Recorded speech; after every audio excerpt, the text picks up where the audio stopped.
खबर है में खुश आमदीद। मेरे साथ है जनाब आरिफ हमीद भट्टी साहब और ताहिर मलिक साहब। मुनीर नियाज़ी ने कहा था कि मुनीर इस मुल्क पर आसेब का साया है या क्या है कि हरकत तेज़ तर है और सफ़र आहिस्ता आहिस्ता। वही खबरें कौन कौन सी हुकूमती इत्तेहादी वफाकी बजट में वोट देंगे नहीं देंगे, मौलाना फजलुर रहमान किसके इशारे पर मुतहरक हो रहे हैं। एक चंद दिन पहले खबर दी भट्टी साहब ने ख्वाजा आसिफ साहब कहाँ मिलते फिर रहे हैं, और फिर PIA के जो हादसा है इसके ज़िम्मेदारों को सज़ा मिलेगी या नहीं मिलेगी। मगर अहम स्टोरी जो हम आखिर में डिस्कस करेंगे वो ये है कि क्यों भारत के तमाम जर्नैल मोदी सरकार पर बरस पड़े, और यही नहीं, मोदी जिसका नाम नरेंद्र मोदी है उसको सरेंडर मोदी का नाम दे दिया राहुल गांधी ने, और एक आलमी तौर पर उनकी सुबकी भी हुई है। मगर इसके जवाब में वो क्या करते हैं, हमारे मासूम बच्चों को यहाँ आके वो जो है गोलाबारी करते हैं और लोगों को बेघर करते हैं और उनके मकान गिरा देते हैं। भट्टी साहब, एक अजीब तकलीफदेह सूरत अहवाल है। एक अपने मुल्क में भी देख लें, इत्तेहादी लड़ रहे हैं, अब इत्तेहाद में हो गए हैं, नीचे लोगों का कोरोना से बुरा हाल है।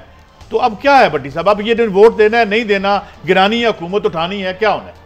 बिस्मिल्लाहिर्रहमानिर्रहीम। कादी साहब, हुकूमत कोई नहीं गिरा रहा, क्योंकि हुकूमत जिसने बनाई है वो बड़ा खालस सा सरिया लगाया है और खालस सीमेंट लगाया है। अच्छा, ये वोटों से नहीं बनी, सरिये और सीमेंट से। यानी मिसाला अच्छा लगा हुआ है, मिसाला अच्छा लगा हुआ है, ये हल्की फुल्की नोक चोक होती रहेगी।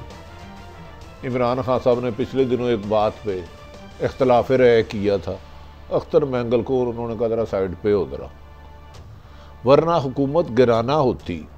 अख्तर मैंगल साहब मोहतरम, परवेज़ लाई साहब मोहतरम और MQM, ये तीनों ना जाते तो क्या वो बजट मंजूर हो सकता था? बजट मंजूर ना होने का मतलब तो इमरान खान से इन तीनों की इतनी मोहब्बत क्यों है? हुकूमत को क्यों जो सब गिराना नहीं चाहते? नहीं, चोई साहब ने बेचारों ने क्या गिराना है। पंजाबी कहते हैं गज्जी ने धोना की तो निचोड़ना की। गुजारिश ये है कि आपोजिशन जो है ना इस वक्त खुद इंतशार का शिकार है, लूट मार में डूबी हुई है। उसका सिर्फ एक ही एजेंडा है, हुकूमत पर मीडिया के ज़रिए दबाव रखें और खुद एहतसाब से बचे रहे। आप देखें ना, शहबाज साहब अब फिर रेस्ट नहीं हो रहे। बाकी 2-3 लोग आपके दोस्त जो जवेद लतीफ़ साहब थे, कितना अरसा से आप हम सुन रहे हैं। अरे भाई, वो कितने अरब का खेल था, 7 अरब का। हाँ, तो सारा कैसा छू मंतर हो गया। हाँ। तो पाकिस्तान में देखे, करप्शन करना बुराई नहीं, माफिया बनाना बुराई नहीं। करप्शन कर रहे और किसी को हिस्सा नहीं दे रहे ताकतवर को, तो ये आपका जुर्म। बेचैनी इसको दिखाई दी जा रही है कि इमरान खान साहब उतनी तादाद में पैसे नहीं बांटते जितने आपके काबिल एहतराम मियाँ साहब बांटते थे या जरदारी साहब बांटते थे। बेचैनी तो से पेश करते थे वो बेवकूफन ला, वो अपना बुखार किसी को नहीं देते थे। हमारा एक दोस्त है, उसने बड़ी कीमती घड़ी पहनी हुई थी, वो एक साबिक वज़ीर आज़म से मिलने चले गया, तो उसने कहा सुनाओ ये वो। उन्होंने उसको बड़ा प्रोटोकॉल दिया, चाय पे बिठाया, जहाँ उनकी गाड़ी लगती थी, मैंने नाम नहीं कहा कि जहाँ मियाँ साहब की गाड़ी लगती वहीं उसमें गेस्ट की गाड़ी लगवाई। तो उसको कहा यार तेने घड़ी बड़ी अच्छी पहनी है। उसने कहा सर ये देखे। वो बहन कहता कैसी लग रही है? उसने कहा बेहतरीन। आधे घंटे बाद उसने हाथ मिलाया, वो घर आ गया। तो ये अपने पल्ले की क्या यार, अब हम सब कीड़े मकोड़े हैं, छोड़ दे ये चंद भट्टी साहब खानदान है, चाहे वो एस्टेब्लिशमेंट के आपने चाहे वो पॉलिटिशियन के हैं, ये माफिया नहीं भट्टी साहब, आपने जितनी चीज़ें आसान बनाई हैं वो नज़र नहीं आ रही। मान ली आपकी बात मान ली, मौलाना फजलुर रहमान कोई आसमान से गिरे हैं, एकदम अख्तर मैंगल से उनकी मुलाकात होगी। पार्टी के अंदर अलग जंगे हैं, जंगीर तरीन सब लंदन पहुंचे हुए हैं, और अभी आपने खबर भी देनी है चंद साहब की, चंद साहब ने भी इस्तीफा दे दिया। पार्टी के अंदर भी लड़ाई है। फिलहाल नहीं, मेरा पॉइंट सुन लेना, मैं जो आपने सिनेरियो दिया है वो सिमट रस्ती बड़ा मजबूत सिमट रखा है, मुझे लगा है सिमट में दरारें आ चुकी हैं। देखिए, गुजारिश है कि ये आपकी इंफॉर्मेशन ठीक होगी। मैं कह रहा हूँ फिलहाल हुकूमत को नहीं जा रहे। जब एक 67-68 साल बुजुर्ग अच्छे बच्चों की तरह काम कर रहा हो, कभी कभार तोड़ी कर लेता ना, क्योंकि बुढ़ापे में भी बचपन की अक्कासी होती है कभी कभार।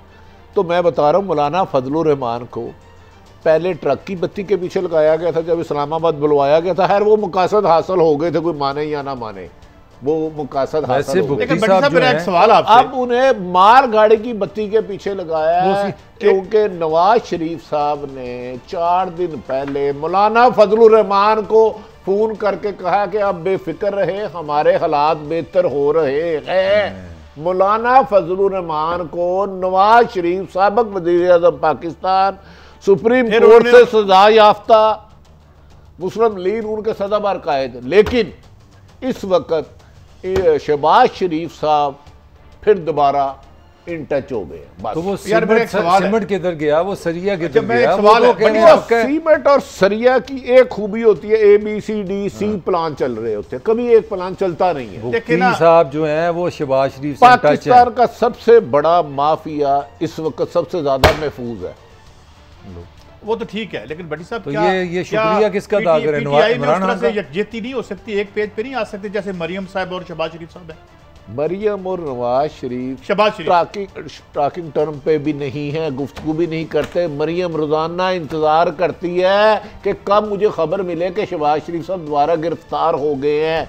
ये बात मैं आरफ हमीद बटीबा तो होशो इनके सीमेंट हवाश और सरिये को क्या हुआ मतलब है। सीमेंट और सरिये वाले ना, नहीं, भट्टी साहब से फिर गुफ्तगू तो बनती नहीं। पहले इतनी बड़ी खबर दे दी थी कि होना ही कुछ नहीं, तो फिर हम बहस क्या कर रहे हैं? देखे वो तो मैं पहले शेर जी कहता था। खून को गर्म हरकत करने तेज का तरह बहाना और तो अच्छा है। क्या मौलाना फजलुर रहमान घर बैठ जाए? नहीं, नवाज थोड़े शरीफ का बहुत फोन- तो हाँ, नहीं, नहीं। केस चलते रहेंगे। नहीं, भट्टी साहब- अख्तर महंगल साहब, आपका मतलब है अपनी मर्जी से आए और अपनी मर्जी से चले गए। नहीं, नवाज शरीफ ने फिर किस तरह फोन किया पाबंद ना, इरादों का खरोश इसका जवाब देना। नवाज शरीफ ने किस तरह फिर फोन कर दिया? कोई ना कोई दाल में काला तो है। नवाज शरीफ नहीं, शहबाज शरीफ साहब की, मैं ये नहीं कह रहा उन्हें हुकूमत मिल रही है। नाज़रीन, शहबाज शरीफ साहब की अहम तरीन शख्सियत से टेलीफोन पर राब्ता हुआ है। उन्होंने कहा है कि हम आपके लिए सॉफ्ट कार्नर इस सूरत में रखेंगे कि आप अपनी भतीजी का जो वर्शन है, जो मकसद था, बयानिया था, उसे दफन करें, उसे दफन करें। मियां मोहम्मद शहबाज शरीफ, सन ऑफ मियां मोहम्मद शरीफ। हम देखेंगे कि ये सीमेंट और सरिये का क्या खेल है, वो एक ब्रेक के बाद।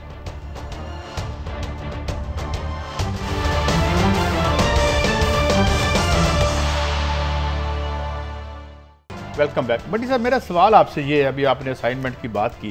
शहबाज शरीफ साहब को असाइनमेंट मिलती है, तैयारी करके आते हैं, रखते हैं, कहीं से कॉलम लिखवाया, कुछ किया, उसके बाद फिर पास नहीं होते, फिर वो असाइनमेंट लेके वापस चले जाते हैं। ये आनी जानी लगी हुई है।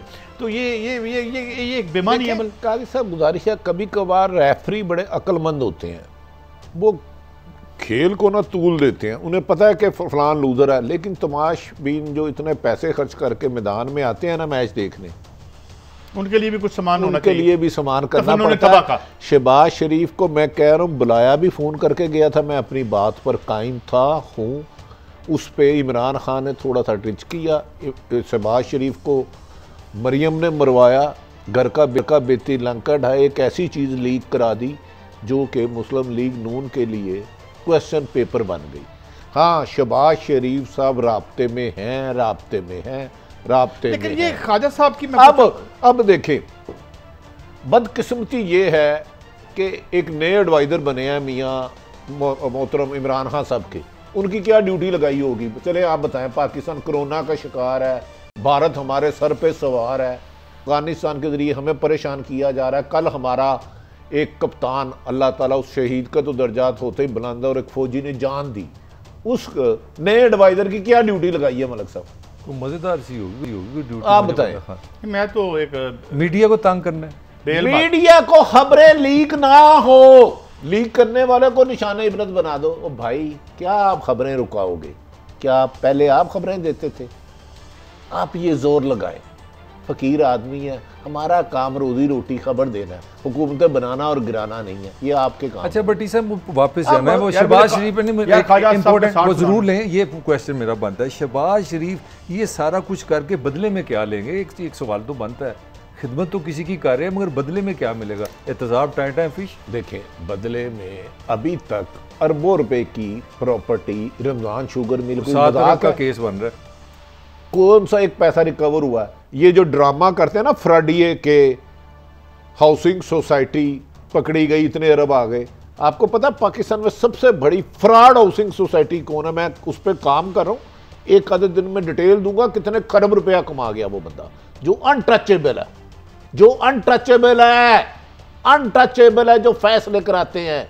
इस मुल्क में इन्होंने करप्शन लीगल कर दी है। सिर्फ हिस्सा ताकतवर को बचाओ। अच्छा ये ख्वाजा साहब का जरा आप शॉर्ट सुन लें। ख्वाजा आसिफ साहब भी बड़े बेताब हो रहे हैं दोबारा वजीर खारजा बनने के लिए या अपनी कंसल्टेंसी के लिए, कुछ भी हो सकता है। अच्छा भट्टी साहब बात तो ये ठीक कर रहे हैं, इनका पता नहीं अब कंसल्टेंसी चल रही है नहीं चल रही। पंजाब में 4 ठेकेदार फारग बैठे हैं, कोई परफॉर्मेंस नहीं हो रही, क्या करें? सारे इदारे मिलकर बैठे हैं। ख्वाजा आसिफ साहब आप काबिल एहतराम है, तमाम लीडर, आप शाहिद हकान अब्बासी, मरीम नवाज साहबा और शहबाज शरीफ इकट्ठे होकर एक बयानिया बता दे, आप चारों का बयानिया क्या है? आप सबको इकट्ठे होने का मशवरा दे रहे हैं ना। ये बयाने की बात करें या बयाने की बात करें, उस पर तो हम सारे इकट्ठे हैं। बयाना आज मिल रहा है, अच्छा कायम है। हाँ। इनकी हाउसिंग सोसाइटी को नहीं टच किया गया, वो छोड़ दे। अच्छा साहब ये ख्वाजा साहब का बड़ा क्या हिसाब है कि जैसे बंदा हर रोज नए कपड़े शपड़े पहनता है, तैयार होता है, बेचारे को शादी में बुलाता कोई नहीं, फिर जो सबसे अच्छी शादी होती है ना जहाँ लाइटें शाइटें लगी होती हैं, घुस के जाता है खाना खुना खा के, किधर आए हो? मैं कुड़ी वालों नहीं मुंडे वालों। वो कहते हैं तेरा बेड़ा तरजे इत्थे ते दुआए हो रही है और चेलम हो रहे हैं। चलो ये समझ नहीं आ रही कि ख्वाजा साहब बेताब है कि उन्होंने शेरवानी संभलवाई है, पैंट कोट पहना हुआ है, मगर वो किसी फंक्शन में घुसने नहीं दे रहे उनको। साहब अगर आप जमहूरी जमात के हिस्सा हैं, आप सियासत का हिस्सा हैं, आप बात कौमी हुकूमत की करते हैं, इदारों की करते हैं, यू आर इंसल्टिंग। मैं कह रहा हूँ ना, वो कह रहे हैं सब बैठे, मैं सिर्फ एक बात कर रहा हूँ कादी साहब, आप और मलक साहब, आप ख्वाजा आसिफ, शाहिद हकान अब्बासी साहब मोहतरम, शहबाज शरीफ साहब काबिल एहतराम और मरीम नवाज इकट्ठे होकर बता दें उनकी जमात का बयानिया क्या, तो मैं आपको मान जाऊंगा। ये सब पैसे का खेल है भाई, धंधा है, सियासत अब धंधा हो गया। बात है किवें तरला करिए, ये बड़े गलत लोग ने सानू ले आओ की करिए। मैं आपको ईमानदारी से बता रहा हूँ, ख्वाजा साहब तरला मिन्नत में सबसे ज्यादा नंबर ले चुके हैं। कोई असर हुआ? नतीजा और मैं यार छोड़ दे बस, मेरे मुंह से इस पे नवाज शरीफ की भी आशीर्वाद है इस तरह मिनट के पीछे। आशीर्वाद तो वो बयानिया शियानिया जो क्या नवाज शरीफ मुझे बताएं, वोट को इज्जत दो, 4 हफ्ते के लिए गए थे, हुकूमत ने कोर्ट में गया कि जी वो बंदा मेरा मुजरम था, वापस क्यों नहीं आया? यार आप समझ नहीं रहे, इतने रिलीफ मिल रहे हैं। और मौलाना फजलुर रहमान के पास एक अहम अदारे की बहुत बड़ी ज़मीन है जो गैर कानूनी तरीके से अलाट की गई है, उनसे वापस नहीं ली जा रही। आप क्या समझते हैं कि यार मौलाना साहब ने सारी उम्र जिंदगी गुजार दी, ख्वाजा साहब फिर क्यों आया है? एकदम जाते हैं, एकदम आ जाते हैं। यार थोड़ा कादरी नहीं बनते जा रहे, सियासतदानों ने खुद को जिंदा रखने के लिए और लोगों को बेवकूफ बनाने के लिए अब टॉक शो, मुझे बताया ना, सियासत टॉक शो और मीडिया पर बयानात के अलावा कहाँ है? कौन सा आखिरी जलसा सियासी जमात ने किया हुकूमत के खिलाफ? महंगाई बढ़ी है और ये हुकूमत, अच्छा ये हुकूमत चीनी अच्छा जरदारी साहब चीनी पे भी हमारे फराश हैं, अल्लाह सेहत दे उनको। हमारे chief justice high court Islamabad ने चीनी पे भी बंदी है, जो रोजाना आके दुकान खोल के एक प्रेस कॉन्फ्रेंस करते थे। ठीक है, उन्होंने कहा जी करें इस पे एक्शन लें चीनी के खिलाफ। उन्होंने कहा ये जो दुकान मंजन बेचते हैं ना, झूठा सच्चा खत्म कर दें। ये मैं बता रहा हूँ कि सियासत अब मुफादात का खेल रह गई है। चंद अच्छे सियासतदान होंगे जो एफर्ट्स करते होंगे, वो हर अदारे में अच्छे लोग, मगर आप समझ नहीं निजाम चल सकता है। अगले खबर तक अगर आप लोगों के मसले हल नहीं करेंगे, निजाम चल नहीं जा सकता, घसीटा तो जा सकता है ना, या रोना तो खत्म नहीं होगा ना। कभी पेट्रोल का इशू, कभी आटे का इशू, कभी कोई इशू।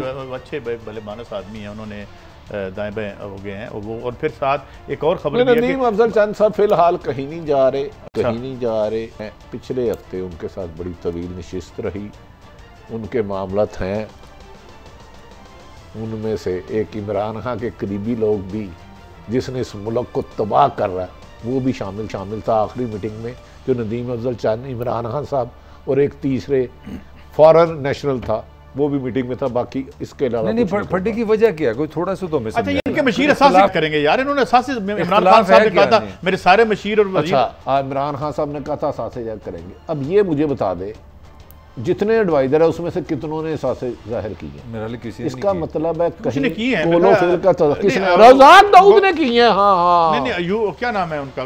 गौरी शेख ने की हैं, जो सबकी पाकिस्तान की इकोनॉमी बना रहा है, उसने की हैं। जो मेरी यार वो IMF का मुलाज़िम है, आपके कहने पे इस वज़ीर वो तो अमेरिका में करेंगे ना, उनका डबल टैक्सेशन का मामला। दोस्त आशिक अवान ने की थे जब आई थी, कोई किसी ने की है, कोई नामर बंदा मुझे कादी साहब नदीम बाबर ने कर दी है एहसासे, उसने तो सबसे ज्यादा माल तो उसने बनाया। कहा यही जाता है मुबैना तौर पर सबसे ज्यादा पेट्रोल हमारा उससे देखिए माल बनाना। अच्छा कादी साहब एक आखिरी सवाल, चीनी बहुत कम इस्तेमाल होती है, आटा 19 हर घर में होता 22 करोड़, उसके सारे ही लुटेरे कानून से गिरफ्तार। कभी आपने सुना? अच्छा, वो ये 10 दिनों में 50 रुपए किलो आटा चले गया। ये गन्नों वालों को बचा कौन रहा है? ये दोनों आपने मेरी रहनुमाई कर भट्टी साहब नहीं, वो नाम में अभी खत्म नहीं हुआ। जुल्फी बुखारी साहब का भी नाम आता है, डॉक्टर शहबाज गिल का भी नाम आता है। कभी वो सिंध गए होते हैं हॉस्पिटलों के बाहर, उन्होंने अपने एहसास दिए। बुखारी अपने एहसास नहीं जाहिर करेंगे, जुल्फी बुखारी अपने एहसास जाहिर नहीं करेंगे। मतलब वज़ीर आज़म का कहना नहीं मानेंगे, अपने लीडर का कहना नहीं मानेंगे। वज़ीर आज़म मैटर नहीं करते, क्या बात करें? वो उनके साईं बड़े तगड़े हैं, आपको नहीं पता। मैं कुछ बातें मुझे रहने दें, पर्दे में रहने दो, पर्दे में रहने दो बस। कादी साहब और आप कोई और बहस करें, नहीं तो इधर हल्का सा ब्लास्ट हो जाएगा। तो सासे बस हम तक की आम बंदे तक सासे मेरे आपके इशू है यार, टैक्स नहीं देता, चोर है, फ्रॉडिया है, ये बड़े माफिया के लिए ये कानून नहीं है मेरे भाई। अच्छा चलें, ये बताएं पंजाब में फिर क्या हो रहा है जी? काफ लीग से मुलाकात हुई है अपने पंजाब में, उसी तनख्वाह पे हम काम करते रहे। नहीं तो वो बजट से पहले कोई दिहाड़ी शिहाड़ी नहीं लगाएंगे काफ लीग वाले? इतने दिहाड़ी तो क्या यार, रात भी लगती है, दिहाड़ी भी लग जाती है। क्या मांगेंगे काफ लीग वाले, क्या मांगेंगे? ब्रेक है, एक ब्रेक है, और ब्रेक के बाद जब हम आएंगे तो और भी खबरें हैं, और ये देखेंगे कि ख्याल में अभी जिस तरह भट्टी साहब ने कहा कि बेमानी सी लड़ाई चल रही है, ये कोरोना है जब तक, तो इसलिए सियासी हालात मेरे ख्याल में जूं कि तू रहेंगे, इसी तनख्वाह पे काम चलता रहेगा। मगर और भी खबरें हैं, PIA का हादसे का मामला है, और भारत में क्या हो रहा है इसमें हम वापस आके बात करेंगे, और भारत की फिल्म इंडस्ट्री में क्या हो रहा है, खुदकुशियाँ, एक दूसरे पे इल्ज़ामात, और ये जो ग्लिटर है इसके पीछे क्या गन निकलता है भारत की इंडस्ट्री में, इस पर भी बात करेंगे ब्रेक के बाद।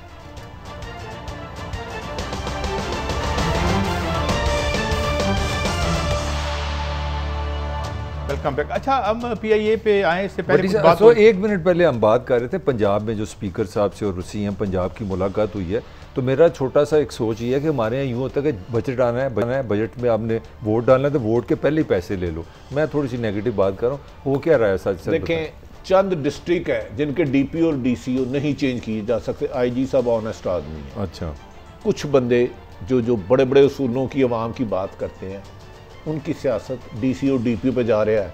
हाई कोर्ट ने एक मेरा ख्याल है बिहाड़ी का DCO, उन्होंने कहा जी इससे गिरफ्त ही नहीं होती, ये कराएगा, और 4, 5, 8, 10 DPO DCO उनकी मर्जी से लगे हैं और लगे रहेंगे। सियासत का मतलब पुलिस को पकड़ना। बस देखें, ये इख्तलाफात ये होते हैं, मेरी मर्जी का DC लगा दो, मेरी मर्जी का DPO लगा दो, मैं ज़रा दूसरों को अंदर करा दूं, सेक्रेटरी लगा दो, मैंने ये ठेके ठुके लेने हैं। कादी साहब देखिए, सियासत में ये चलता रहता है। नहीं, नया पाकिस्तान तो इसलिए नहीं बना था, नया पाकिस्तान। मैं चैलेंज देता हूँ, चीफ सेक्रेटरी साहब ये बता दें, 12 मैं आपको नाम भेज रहा हूँ, IG साहब और आपको भी, ये किसकी मर्जी के लगाए, और ये क्या क्या शिकायतें आ रही हैं, लेकिन आप इनके खिलाफ कार्रवाई नहीं कर पाते।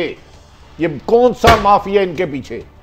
क्या आपको घुमरा हुआ सब मेरिट साहब? अगर जब आपके पास 2.5 MPAs होते हैं ना अक्सरियत में, तो फिर ये खेल ही चलता है। तो जो 22 साल आपने दावे किए थे नया पाकिस्तान बनेगा, तो वहाँ पुलिस तो होगी, दावे ये होगा, वो 5 चीफ सेक्रेटरी चेंज हो जाना, 4 IG चेंज हो जाना, इसके बाद भी आप दावों पे तेरे बस का, फिर आपकी सादगी पे कौन फ्रेम? अच्छा, इसका मतलब है कि आपके मुताबिक पंजाब में ऐसा अलग, KPK में तो जन्नत बन गई है, वहाँ तो सारे मसाइल हल हो गए, वहाँ तो हेल्थ सिस्टम इतना अच्छा है, सबसे ज़्यादा हलाकते लोग जो दुनिया से जा रहे हैं कोरोना से, वो KPK में जा रहे हैं। आपकी अपना वो जो जंगला बस जिसका आप मजाक उड़ाते थे, 2 साल हो गए हैं, 1 इंच नहीं बढ़ सकी, तो परफॉर्मेंस तो किधर भी नहीं। फिर हल क्या है? हाल आप परफॉर्म करें, आगे जो कहते हैं करें। आप लड़ाई ले नहीं, उसको चलो उसको ही ले हैं, कुछ कर करके तो अच्छा गल सुनो, अल्लाह दा वास्ता है, साडियां हड्डियां ते ढांचे भी बेचने जे, और डर गए साडी हड्डियां ते ढांचे भी बेचने। अच्छा, असल आप सारी तकरीर इसलिए कर रहे थे कि शहबाज शरीफ साहब को ले, नवाज शरीफ आता, फिक्र ना करें, फिक्र ना करें, हमें कोई फिक्र नहीं। मैं आपको बता रहा हूं, नवाज शरीफ वापस नहीं, हमारे होते पावर में नहीं आएगा। अच्छा भट्टी साहब, मार्क माय वर्ड। अच्छा यार,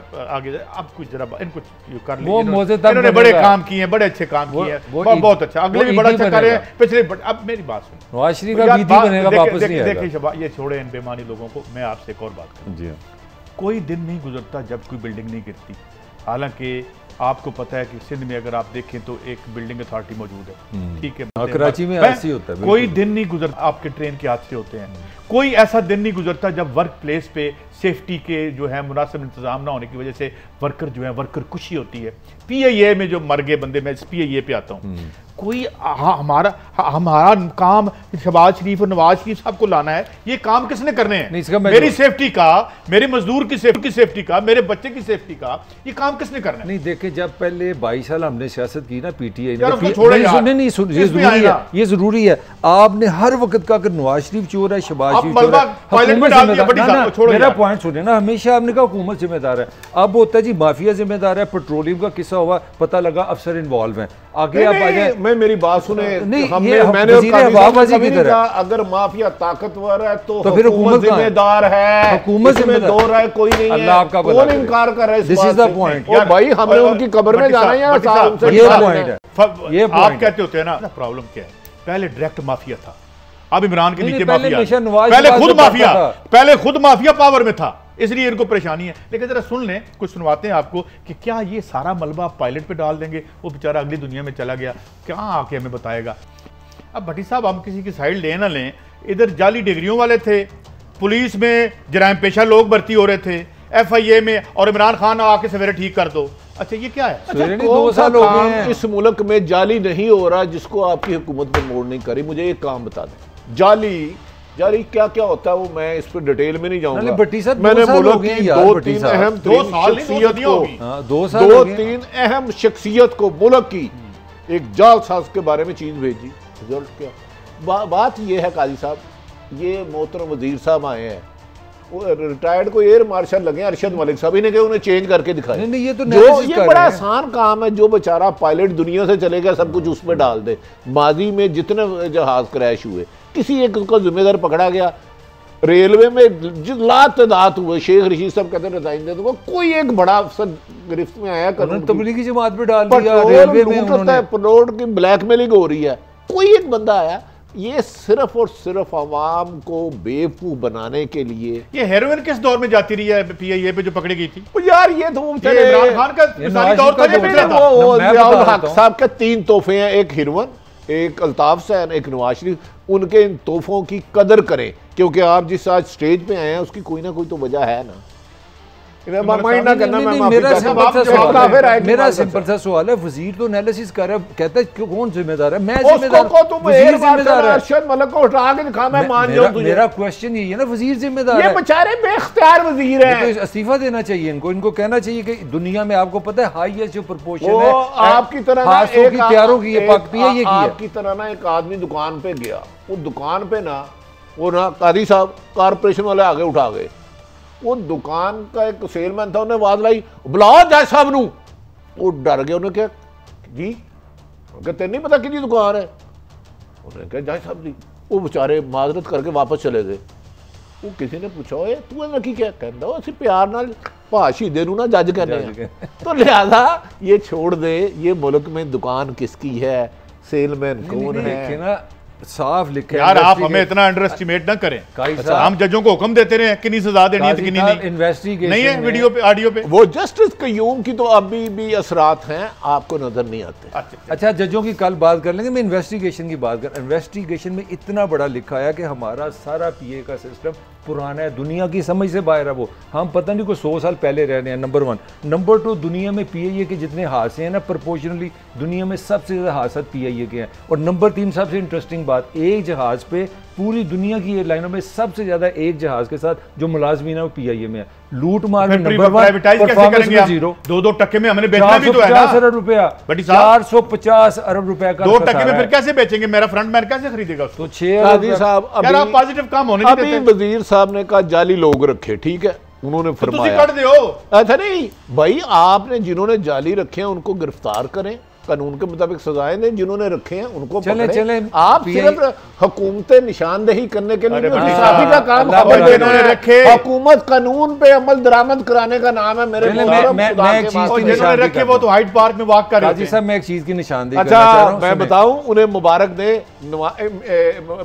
नवाज शरीफ साहब को, उनके साहबजादे ने एक बहुत बड़ी बिल्डिंग का सौदा किया उधर। अच्छा, फिर माशाल्लाह अल्लाह ताला। मैं तो कह चुका हूं, कमाल के बच्चे हैं, कमाई में बरकत डाले, ट्रेल के बगैर मनी बनाने वाले बच्चे हैं। माशाल्लाह बड़ा अच्छा प्रोजेक्ट, बड़ा तगड़ा। लेकिन एक बात मुझे यकीन है, इस बात की भिनक भी नहीं होगी उनके वालिद साहब को। उनके कारोबार का कोई तल्लुक नहीं उनके बच्चों से। बैच में बैठे थे, छोटे बेटे पैसे भी दादाजी ने दिए होंगे, पैसे भी दादाजी ने दिए होंगे, है ना। अच्छा, वो कतरी को दे गए थे। नहीं, एक सवाल देखे दादाजी ना, अब जो कब्रें हैं ना, उनमें ना तो कफन में जेबें होती हैं ना लॉकर होता है, तो दादाजी फिलहाल तो नहीं दे सकते। ये सौदा उन्होंने पिछले 15 दिन में किया है। चले माफी चाहता हूँ, मैं इसे इख्तराफ कर रहा हूँ। अब तो अब्बा जी से ले लेंगे अपने अपने अच्छा काई साहब, एक मौजूद मैं थोड़ा सा आप दोनों के सामने लाना चाह रहा हूँ। चले माजी को छोड़ें, अल्लाह खैर करे, अल्लाह करे आगे से हमारे जहाज ना गिरे। मगर अगला सवाल है, पाकिस्तान में ईद कुर्बान आ रही है और ईद कुर्बान के साथ कम से कम 30% हमारी जो पॉपुलेशन है पूरे 11 महीने वो जानवर एक नेकी के लिए भी और अपने पेट पालने के लिए पालते हैं, फिर शहरों में आते हैं, मंडियां लगती हैं और पूरी पाकिस्तानी इकॉनमी पे असरअंदाज होता है। मुझे बताया कोरोना को सामने रखते ही इस हुकूमत ने क्या प्लान कराना है? ये मवेशी मंडियां लगेंगी नहीं लगेंगी? अब लोग क्या सोच रहे हैं? जिन लोगों से मेरी बात हुई है, इसका भी कोई जिम्मेदार होगा ना। मैं अर्ज करता हूँ, उसमें वो लोग ये जो नई बन गई है ना, बिजनेस आउटलेट्स बन गए हैं कि जी आप पैसे दे दें, हम काट के गोश्त, यानी जो मुतमव्वल लोग हैं वो तो इस दफ़ा ये प्रिफर कर रहे हैं कि जनाब ये हम पैसे दे दें, जिस तरह आते हैं ना कि जी आप आपकी कुर्बानी और वो तैयार करके ये मम्मी डैडी क्लास की बात ना करें, आम पाकिस्तानी तो ये है कि इसमें जो हमारे पता नहीं, देखिए 95-90% खरीदारी मंडियों से जाके होती थी काजी साहब। जो पाकिस्तान का कल्चर है, ये सऊदी अरब तो है नहीं।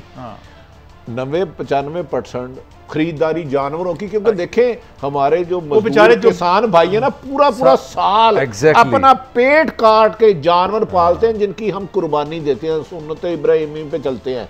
उनके लिए प्रॉपर हुकूमत को इंतजाम करना चाहिए। 101 अगर मुझे एक सवाल का जवाब इसी हवाले से बट्टी साहब, वो स्कैंडल कब हुआ था जब इनसे जाली तौर पर रास्ते में टैक्स के नाम पे पैसे लिए जाते थे, जो अपने रेवड़ लेके आते थे? ये कौन कर रहा था वारदातें? देखिए कादी साहब, और ये पिछले साल भी हुई, उससे पिछले साल ऐसे हुआ ये यही रोकें और उस पैसे को या कम से कम उसको लोगों का इंटरेक्शन का क्या करेंगे? जब आप जानवर खरीदने जाएंगे, जब आप उसको ज़िबा करेंगे, लोगों को तकसीम करेंगे, इसमें हुकूमत को प्रॉपर करना चाहिए। बहुत बड़ी लाखों में मसला है। लोग अपने बच्चों का पेट पाल के जानवर पालते हैं, जिससे हम कुर्बानी देते हैं।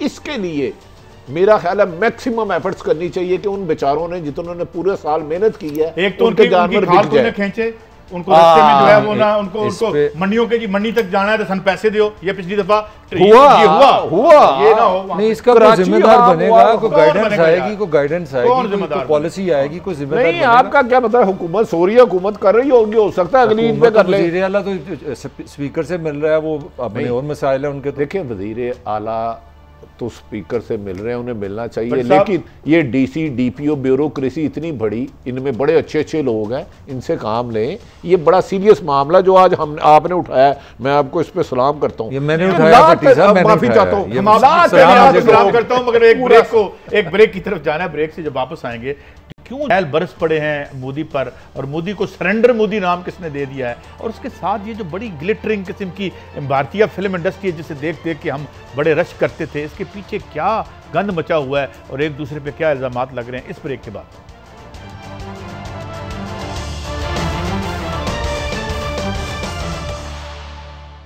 वेलकम बैक नाज़रीन। ये जो स्क्रिमिशेस हुई हैं भारत और चाइना के बॉर्डर पर, इसके भारत के अंदर की कंट्रडिक्शंस बड़ी खुल के सामने आ गई हैं। उनकी फ़ौज का मोरल हो और इवन अंदर जो है वो एक दूसरे से सियासी लड़ाइयाँ तेज़ हो गई हैं, और मोदी को बहुत ही ज़्यादा तनकीद का।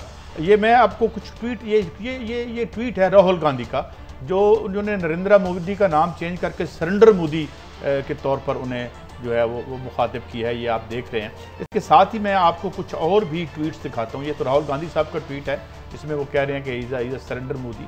और दूसरा ये है कि कुछ जर्नैल हैं उनके, ये भी देखिएगा। ये मेरे पास एक ट्वीट पड़ी है, लेफ्टिनेंट जनरल रमेश्वर रॉय हैं। Today is very unfortunate day, I thank my 3 stars that I am retired and my son is not in the army, कि मेरा बच्चा शुक्र है कि फौज में नहीं है और मैं रिटायर हो चुका हूँ। Colonel E.J. सेंचिज कहते हैं the lie of the century by his major Chinks did not cross the border. This means they only occupied territory disputed since 1962. The CDS and COAS must resign. तो वो कहता है, ये एक मेजर है, कर्नल है, जो कहता है कि हमारे जो COAS है, जो चीफ ऑफ आर्मी स्टाफ है, उसको रिजाइन कर देना चाहिए। इसके बाद मेजर DP सिंह है, उसने कहा no one can reduce my or any soldier's morale but I thought he will raise it more, I was wrong, ये उसका कहना था। और फिर एक लेफ्टिनेंट जनरल प्रकाश मैनन क्या कहते हैं, Modi has capitulated and said that कुछ हुआ ही नहीं in terms of territorial loss.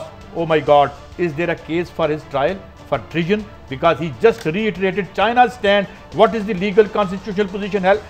ये अब कह रहा है कि उस पर ट्रिजन, जिस तरह हमारे यहाँ आर्टिकल 6 है, वहाँ पता नहीं कौन वो कहते हैं। और फिर एक कर्नल जो कारगिल की जंग के हवाले से उनका उधर बड़ा नाम है उनके मुल्क में, सच्चाई तो क्या है वो अंदर बढ़ा है भट्टी साहब डाटे। देखे सच्चाई ये है कि वो उनका जो मोदी है ना, सिलेंडर नहीं ब्लेंडर भी कहा जा रहा है उसको। मोदी ने उधर आया, आके मकबूजा कश्मीर पे किया, चीन ने वो धुलाई की, वो मारा कि उस वक़्त पूरी भारत में जितना ना पसंदीदा शख्स मोदी है ना, मां चंद हिंदू इंतहा पसंदों के, आप सोच नहीं सकते।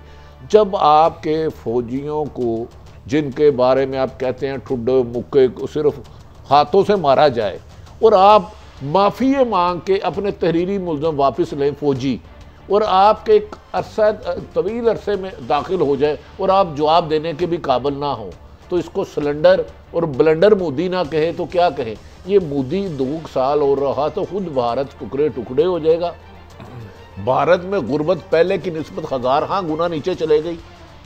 जितना मोदी ने नुकसान किया, मैं कह रहा हूँ मोदी ने भारत की पहचान दुनिया में एज ए दहशतगर्द मुल्क के तौर पे करवाई है। तो ये हम तो चाह रहे हैं कि हमारे मुल्क भी मकबूजा कश्मीर के जवानों के लिए ऐसी मदद करे कि हम फख्र करें। आर्मी की जो फैमिलीज हैं, आर्मी पर्सनल की जो फैमिलीज हैं, वो मोदी वो चीफ ऑफ आर्मी स्टाफ को खत लिख रही हैं कि हमारे बच्चों को क्यों मरवा रहे हैं। बट मलिक साहब देखिए, इसमें बड़ा एक डिप्रेशन है इंडिया में। इंडिया ने थोड़ा सा जो कह रहे थे कि मोदी ने जो गलतफहमी में चला गया ना, वो शुरू हुई है बेसिकली अगस्त में। उसने कहा जी मकबूजा कश्मीर हमारा, और ये जो लद्दाख है ना, ये यूनियन टेरिटरी, हम बड़ी शह हैं। चाइना ने कहा ये यूनियन टेरिटरी क्या होता है, अभी हम बताते हैं ये टेरिटरी क्या है। एक्चुअली तिब्बत था इंडिपेंडेंट कंट्री जब यहाँ पे ब्रिटिश हुकूमत करते थे, ब्रिटिश इंडिया की बात करो तो बॉर्डर जो था ना अनक्लियर है सिंस 47 की मैं बात कर रहा हूँ। 52 में इनकी, 62 में आपको पता लड़ाई हुई। अब चाइना ने सिंपली एक मैसेज दिया, जो कश्मीर से इसका ताल्लुक यूँ बनता है कि इन्होंने लद्दाख को कर दिया अपना हमारा टेरिटरी, हमने इसको यूनियन टेरिटरी करा। चाइना ने कहा नहीं, ये तुम कौन हो तो ये डिफाइन करने वाले। तो सबसे बड़ा जो साइकोलॉजिकल इमेज बनाया था ना एक टाइगर होने का, बड़ी मैं आज एक खबर आपको देना चाहता हूँ जो इरफान हुसैन ने डान में लिखी। वो लिखते हैं कि 1962 में जब पुश किया चाइना ने इनको, तो ये कश्मीर से फौजें निकाल के ले गए वहाँ पे। तो उन्होंने पाकिस्तान को, सदर अयूब खान को कहा कि आप क्यों नहीं इनकर्जन करते और कश्मीर पे कब्जा क्यों नहीं कर लेते। ये आज इरफान हुसैन ने डान में लिखा है। तो उस पर मुबैना तौर पर उनके मुताबिक अयूब खान ने अमेरिका और बरतानिया से रब्ता किया, तो उन्होंने कहा कि आप ये काम ना करें, हम वापस आके प्लेबिसिट कराएंगे। कैनेडी ने ये प्रॉमिस किया था कि हम प्लेबिसिट कराएंगे। वो खालबन मौका था कि हम अपना, यानी बकौल ये जो मैंने आज मैं बताता हूँ इंडिया में हुआ क्या। ये बड़ी बहादुर, जैसे कोई चोर पकड़ा जाए ना, ये इन्होंने समझा था कि चाइना रिएक्ट इस तरह नहीं करेगा। इनके फौजी पकड़े गए, कई मारे गए। फिर उन्होंने वो साहब किया, जैसे कोई मोहल्ले में चोर पकड़ा जाए ना, पहले उसको छितर मारते हैं, फिर उसका काला मुंह करके पूरे इलाके में फैलाते हैं। इस तरह लद्दाख के गिरदोनवा में इनको परेड कराई गई काले मुंह करके, इन्हें भगाया गया, फुटबॉल खेले गए इनके साथ। लेकिन गुजारिश ये है कि मोदी ने जितने जुल्मो सितम मकबूजा कश्मीर में किए, जितने जुल्मो सितम वो भारत में कर रहा है, एक अरसा दराज से पाकिस्तान में दहशतगर्दी करा रहा है, आखिर इसको जवाब वो एमकेएम के क्या नाम है उनका, अनवर क्या नाम है उनका, वो कह रहे हैं हम राह से पैसे लेते रहे हैं। यार वो कह रहे राह से पैसे लेते रहे हैं, तो आप क्यों नहीं पकड़ते उनको। अब तो एमक्यूएम के बानी कहने लग पड़े कि हम राह से पैसे लेके पाकिस्तान में कत्लो गारत कराते रहे हैं, इंसानों को गाजरों मूलियों की तरह काटते रहे हैं, तो क्यों कानून हरकत में नहीं आ रहा आपका। तो वो तो बरतानिया को कहें वो एक्सट्रेडिशन नहीं, इधर कोई पता नहीं है। अल्ताफ सैद तो 28 साल से बनूने मुल्क का कत्ल तो यहाँ के लोगों से करवा रहा था, बंदूक तो यहाँ लोगों के पास होती थी, इशारे उनको मिलते थे, पैसे उनको मिलते थे, वो सेक्टर इंचार्ज सारे चले गए। लेकिन ये क्या थी सियासत, ये वही अच्छा गोइंग बैक टू लद्दाख, दो चीज़ें जिस पे दुनिया के इंटरनेशनल मीडिया में थोड़ा सा कन्फ्यूजन भी है इसमें। मैं कुछ कह रहे हैं कि 200 से ज़्यादा इंडियन सिपाही हैं, फौजी हैं जो इसमें मारे गए हैं, ये 20 नहीं है। और एक और बात है कि दुनिया में ये भी बहस हो रही है कि 150 किलोमीटर तक चाइना ने एरिया वापस लिया है। 150 किलोमीटर का मतलब है यहाँ से जेलम की मैं बात कर रहा हूँ, इतना एरिया की बात हो रही है। हाँ, और वो जो खैर 62 में भी बहुत आगे तक वो आगे थे, 60 वो उससे पहले बहुत। एक नाज़रीन हमारे स्टोरी आज रह गई, वो ये था कि हम आएंगे और बात करेंगे कि वहाँ पे इवन जो बहुत जहाँ बड़ा नाम था बॉलीवुड का, तो वहाँ क्या हो रहा था आज हम बता नहीं सके, मगर कल शायद हम इस पे बात करें कि उसके ऊपर से ग्लेटर पीछे जब हमने दरवाज़ा खोला तो अंदर क्या है, काला धन और ये जो सारे माफिया लॉर्ड्स हैं वो वहाँ पर कैसे पैसे फेंकते हैं और ये क्या खेल है। ये इंडिया की कहानी है। कल फिर हाजिर होंगे। इजाज़त दें। अल्लाह हाफ़िज़।